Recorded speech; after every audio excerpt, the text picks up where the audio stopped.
പഴംപൊരി ഒന്നും പഴയ പഴംപൊരി അല്ല. എന്ത് പുതിയ പഴംപൊരി അല്ലത്? അതല്ലെന്ന് പറഞ്ഞു. അതല്ല ഞാൻ പറഞ്ഞത്.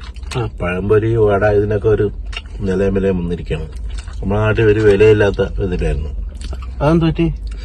ഒന്ന് പറഞ്ഞ് രണ്ടിന് കേന്ദ്രാവണ എന്നില്ലേ പറഞ്ഞിട്ടുണ്ട്. കേന്ദ്രം ഇത് എത്രയൊന്നും പറഞ്ഞ് സഹിക്കും. പിന്നെ നമ്മളെ തൊട്ടടുത്തുള്ളതാണ് നിർമ്മലാജി.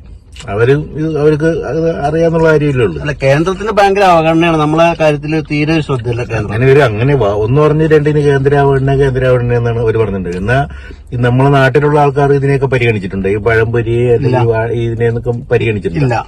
നമ്മളെ നാട്ടിലുള്ളവർ പരിഗണിച്ചതുമില്ല. എന്നിട്ട് കേന്ദ്രാവണ എന്ന് പറയുകയും ചെയ്ത്. നിർമ്മലാജിക്ക് അത് ഇഷ്ടപ്പെട്ടില്ല. അവര് പരിഗണിച്ചത് വാർത്ത കേട്ടില്ലായിരുന്നോ? ഇല്ല, വാർത്തയിൽ ഉണ്ട് അതിനെ പറ്റിയിട്ട്. കേൾപ്പിച്ചുതരാം. ഇപ്പം ടിവിയിലും ഇതിലൊക്കെ വാർത്ത. പ്രിയപ്പെട്ട പലഹാരങ്ങൾ കഴിക്കണമെങ്കിൽ ഇനി കീശ കാലിയാകും. പഴംപൊരിക്കും ഉണ്ണിയപ്പത്തിനുമൊക്കെ ഇനി അധിക തുക നൽകേണ്ടി വരും.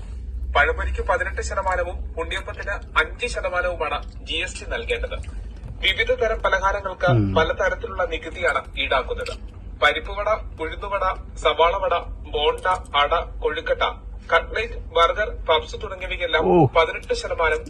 നിർമ്മലാജി ചിപ്സ്, പക്കാവട, അച്ചപ്പം, മിക്സർ, കാരസേവ, ശർക്കര ഉപ്പേരി, ഉരുളക്കിഴങ്ങ്, കപ്പ ചിപ്സുകൾ തുടങ്ങിയവയ്ക്ക് 12%മാണ് GST. Parts of vegetable and fruits എന്നതിന് കീഴിലാണ് പഴംപൊരി വരേണ്ടത്. എന്നാൽ കടലമാവ് ഉൾപ്പെടെ ഉപയോഗിക്കുന്നതിനാലാണ് ഉയർന്ന നികുതി കാറ്റഗറിയിൽ ഉൾപ്പെടുത്തുന്നത്. ഇതിനിടെ നികുതി തീരുമാനത്തെ തുടർന്ന് സേവ് പഴംപൊരി എന്ന പേരിൽ സോഷ്യൽ മീഡിയയിൽ പോസ്റ്റുകളും പ്രത്യക്ഷപ്പെട്ടു. പരിഗണനയില്ല, കേന്ദ്ര പരിഗണനയില്ല എന്ന് പറയരുത്. കേന്ദ്രം പരിഗണിച്ചേക്കാണ്. അപ്പൊ നമുക്ക് ഇനി കേന്ദ്ര പരിഗണനയോടുകൂടി ഈ പരിപ്പുവട, ഉഴുന്നുവട ഒക്കെ സേവിക്കാം. ഇതൊക്കെ സേവിക്കാം. അപ്പൊ എങ്ങനെ ഇരിക്കുന്നു?